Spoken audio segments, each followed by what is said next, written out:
The rain hammered Chicago's streets, each drop a cold, sharp reminder of Jamie Carter's new reality.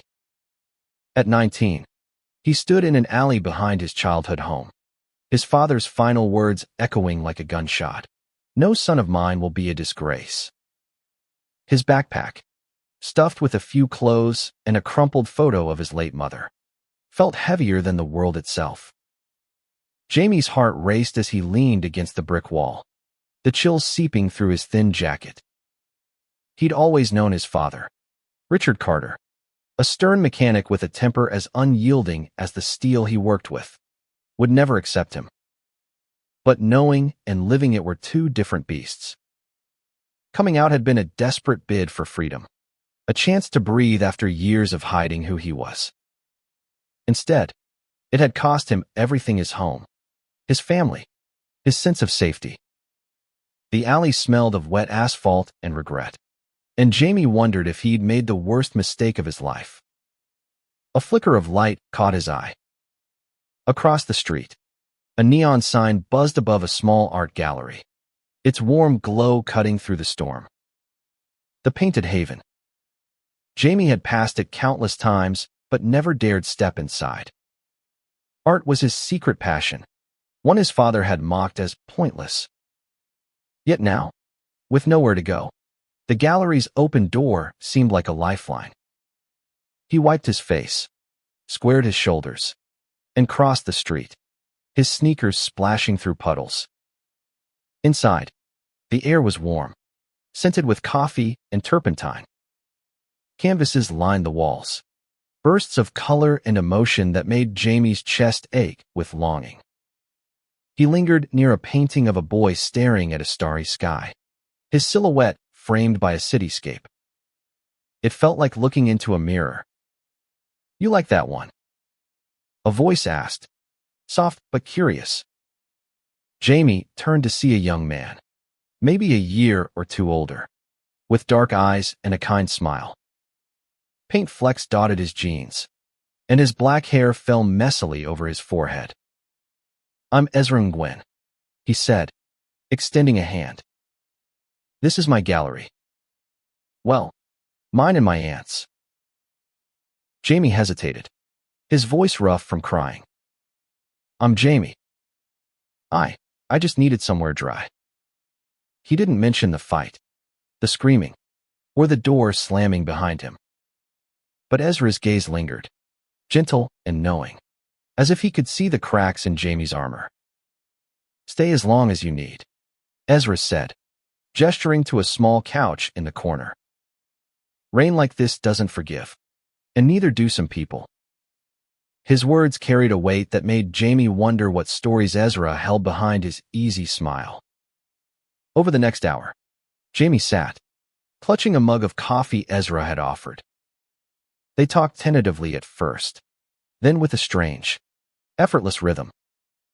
Ezra spoke of his art, how he'd grown up in Chicago's vibrant Vietnamese community, raised by his Aunt Lynn after his parents passed.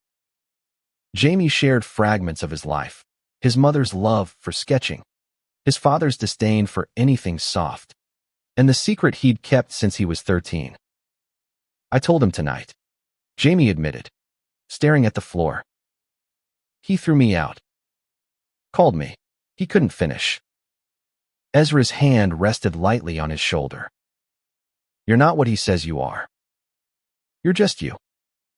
And that's enough." The words were simple, but they landed like a lifeline in Jamie's storm-tossed heart. As the rain slowed, Ezra offered Jamie a place to crash for the night, a small loft above the gallery where he sometimes stayed. Jamie hesitated, pride warring with desperation, but the warmth in Ezra's eyes won. "Just one night," Jamie said, though he wasn't sure where he'd go tomorrow. The loft was cozy, cluttered with sketchbooks and half-finished canvases. Jamie lay on a fold-out cot, staring at the ceiling, his mind replaying his father's rage. But Ezra's voice, soft and steady, lingered too, a counterpoint to the pain. For the first time in hours, Jamie felt a flicker of hope. Maybe, just maybe, He wasn't as alone as he thought.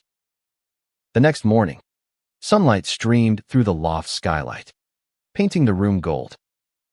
Ezra was already downstairs, humming as he set up for a community art class. Jamie watched from the stairs, struck by how easily Ezra moved through the world, like he belonged in every space he entered. "Want to help?" Ezra called, catching his gaze. "We're teaching kids today. Could use an extra hand." Jamie had no experience, but he nodded, drawn to the idea of being useful. The kids, a mix of ages and backgrounds, filled the gallery with laughter and chaos. Jamie helped pass out supplies, his hands shaking at first, but the kids' enthusiasm was contagious. One girl, maybe 10, showed him her drawing of a rainbow over a city.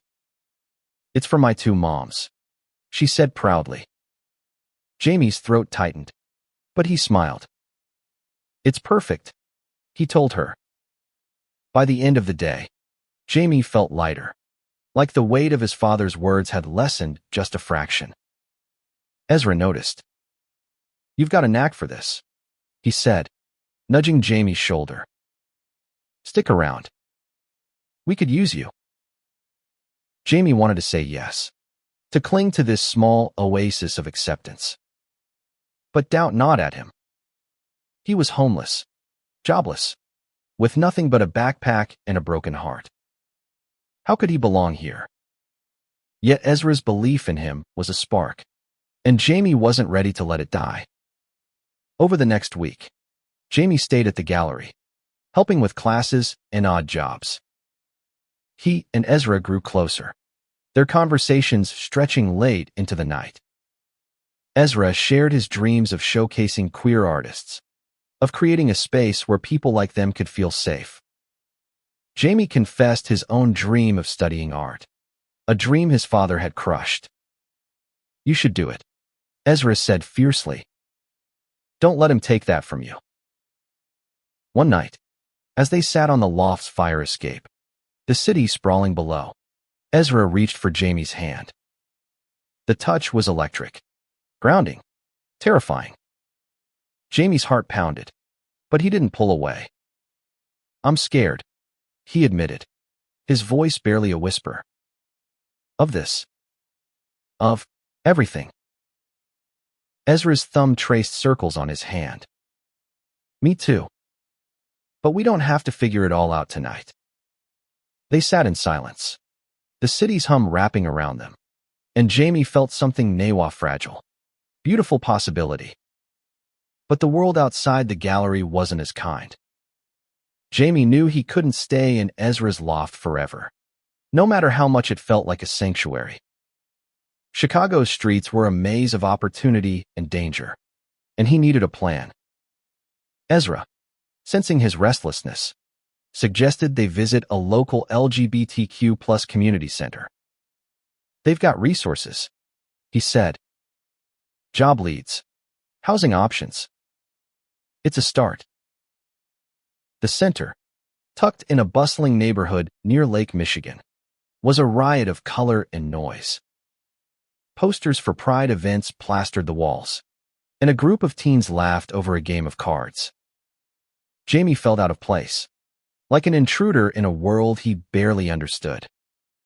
But the staff were warm, offering him a list of shelters and job programs. One counselor, a woman named Marissa with a bright purple streak in her hair, sat him down. "You're not alone in this," she said. "And you're stronger than you know." Her words stuck with Jamie, but so did the reality of his situation. Shelters were temporary, and jobs for a high school dropout with no experience were scarce. Still, he applied everywhere: coffee shops, warehouses, even a dog-walking gig.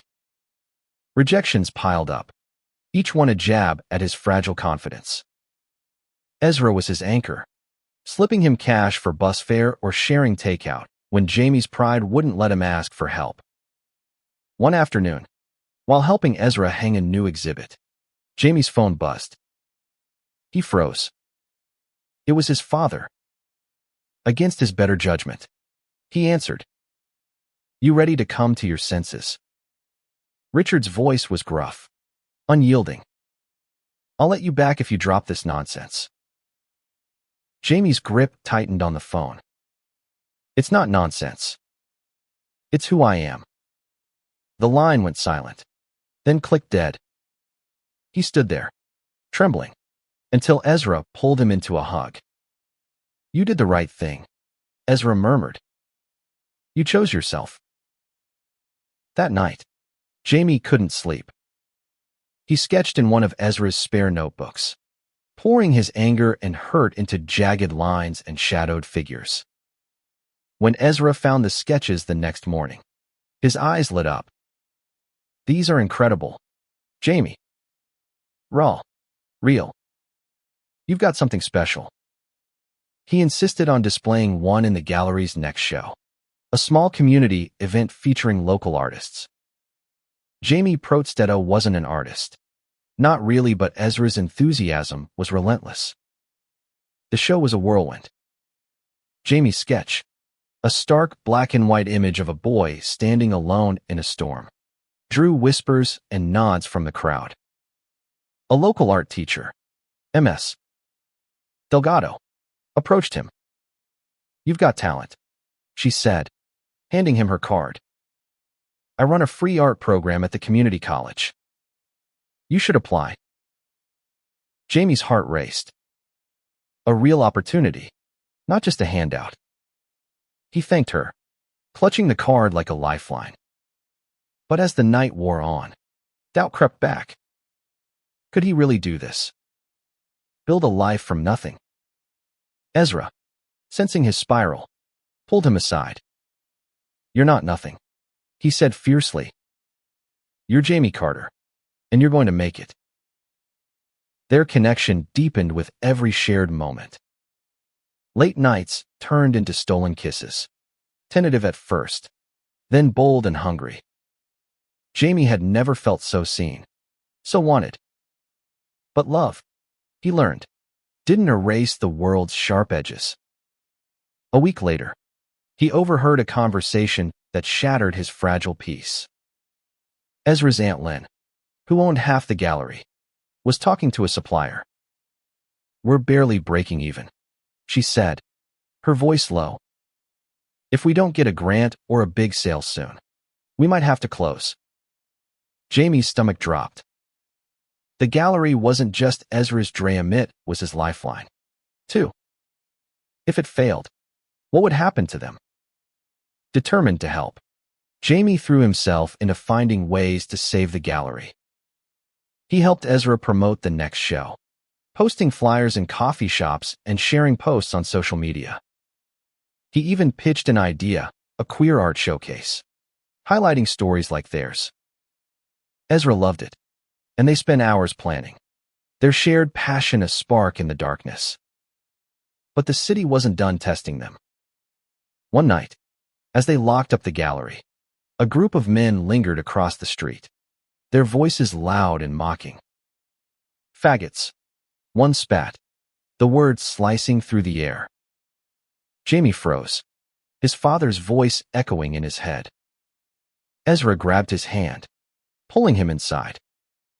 "They're just noise," he said, but his voice shook. Jamie saw the fear in his eyes, and it mirrored his own. They didn't sleep that night, curled up together in the loft, the city's pulse a reminder of the world's cruelty.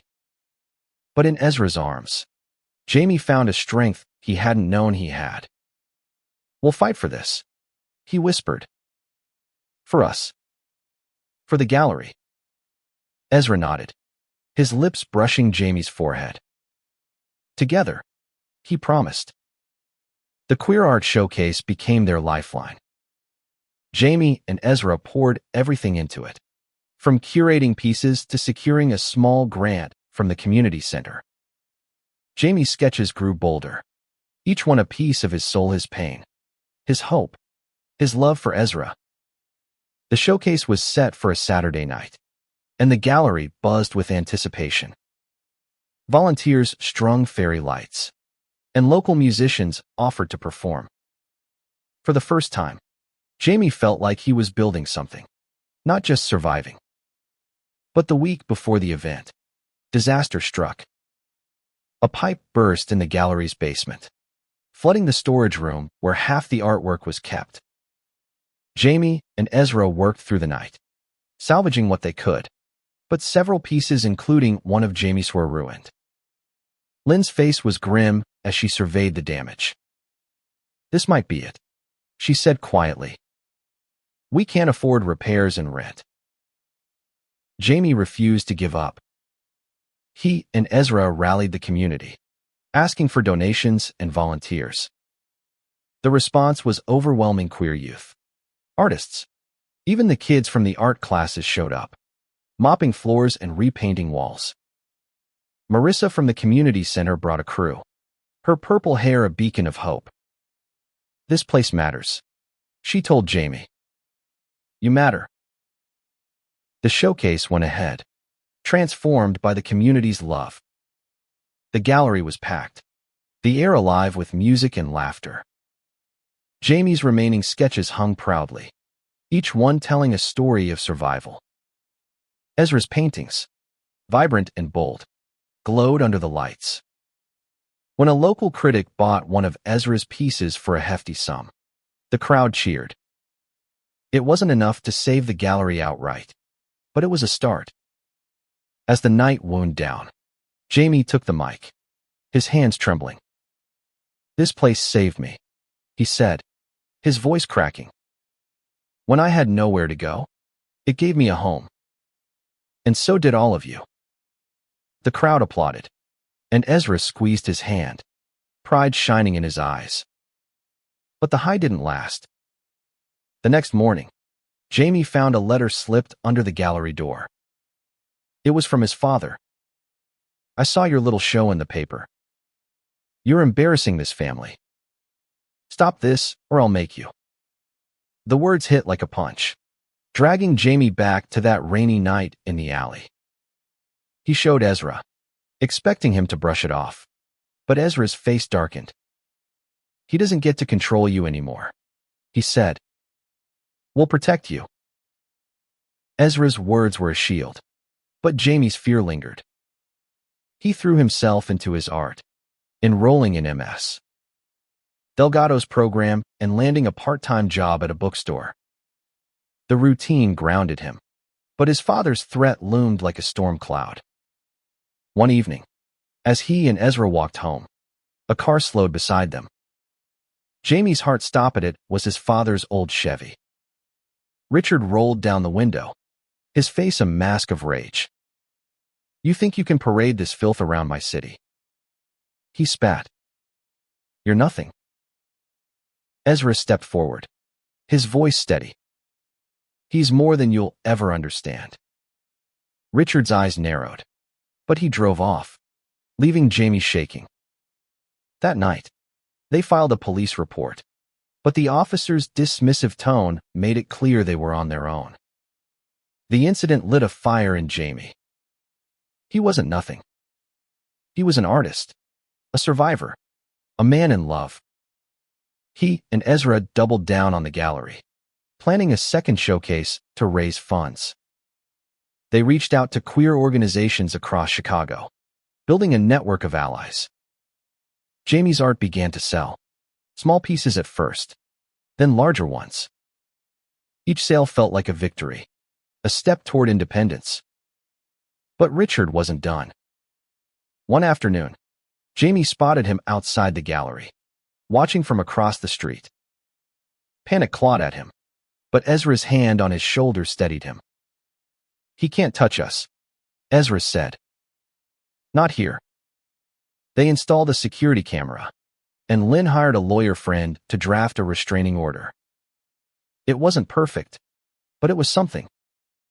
As winter settled over Chicago, Jamie and Ezra's love grew stronger, a quiet rebellion against the world's cruelty. They spent evenings sketching together, their laughter filling the loft. Jamie began to dream again, not just of art, but of a future where he and Ezra could build a life. Yet the shadow of his father's hatred lingered, a reminder that freedom came at a cost. Spring brought new life to the gallery. The second showcase was a triumph, raising enough to cover repairs and keep the doors open. Jamie's art was the heart of the event, his raw, emotional pieces drawing tears and bids from the crowd. A local gallery owner offered him a solo exhibition, a chance to step into the spotlight. Jamie was stunned, but Ezra's grin was brighter than the city skyline. "You're doing it," he said, pulling Jamie into a kiss.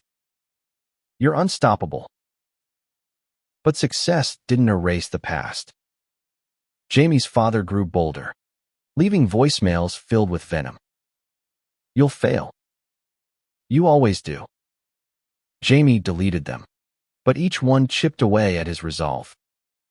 He confided in Marissa, who suggested therapy through the community center. "Healing's not linear," she said, "but you're worth the work." Jamie started sessions, unraveling years of shame and fear. It was hard, but Ezra was there, holding his hand through every breakthrough and breakdown. One evening, as they prepared for Jamie's solo exhibition, a brick crashed through the gallery's window. Glass shattered, and a note tied to the brick read, "Faggots don't belong here." Jamie's blood ran cold. Ezra called the police, but Jamie knew who was behind it. The restraining order hadn't stopped Richard. Fear turned to anger, then determination. "We're not hiding," Jamie told Ezra. "This is our home." They boarded up the window and pushed forward. The exhibition was a week away, and Jamie poured his soul into his art. His pieces told his story: his mother's love, his father's rejection, his journey to self-acceptance.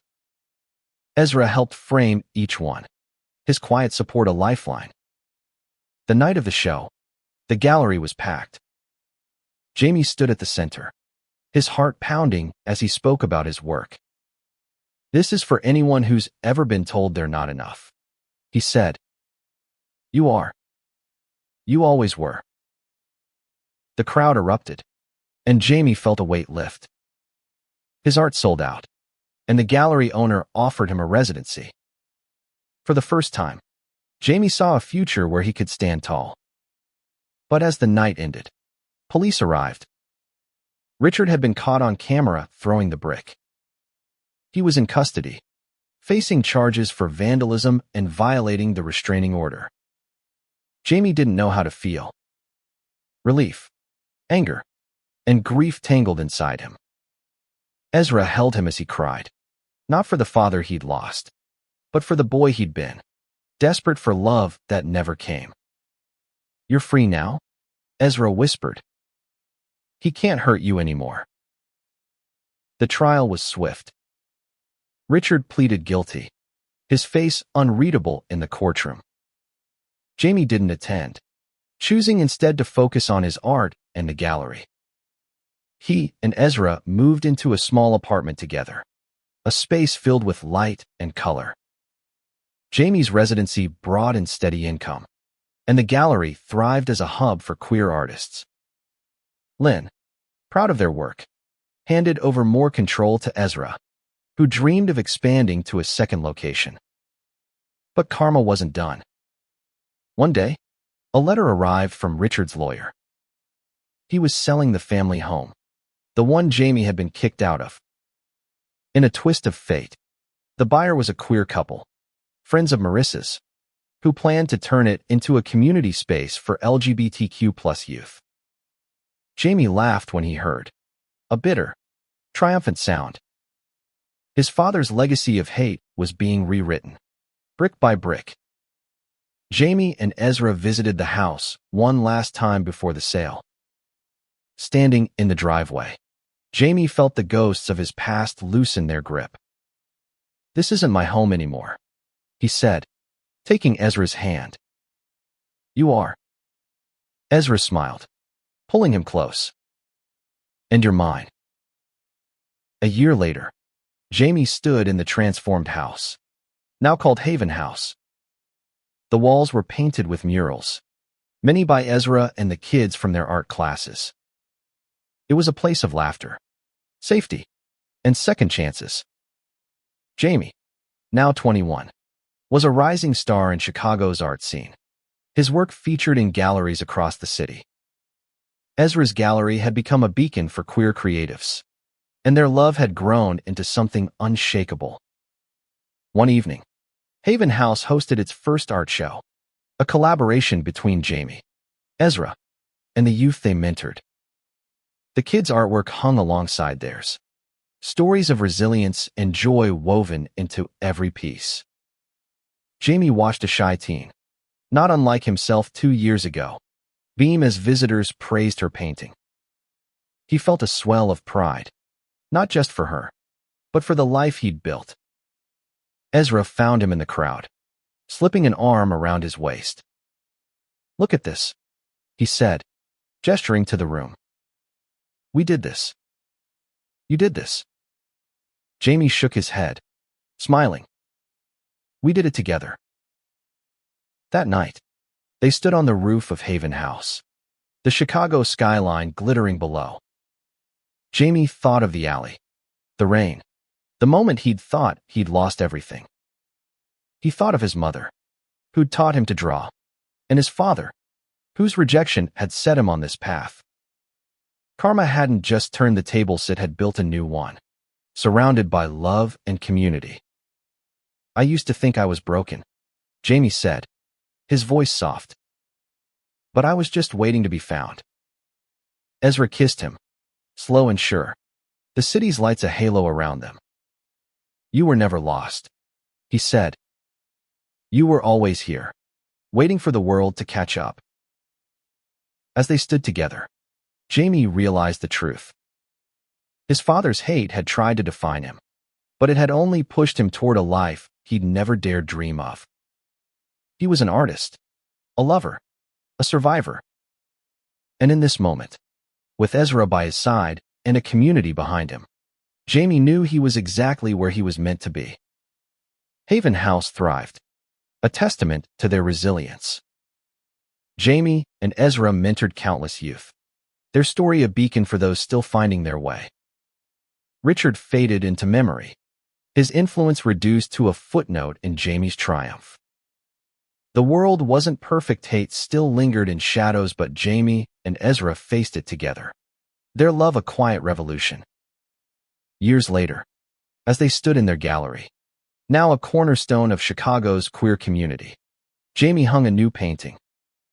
It showed two figures holding hands under a starry sky, their silhouettes framed by a city that had become their home. The title, written in bold strokes, read, "Forever Found." It was their story, their truth, their victory. And it was enough.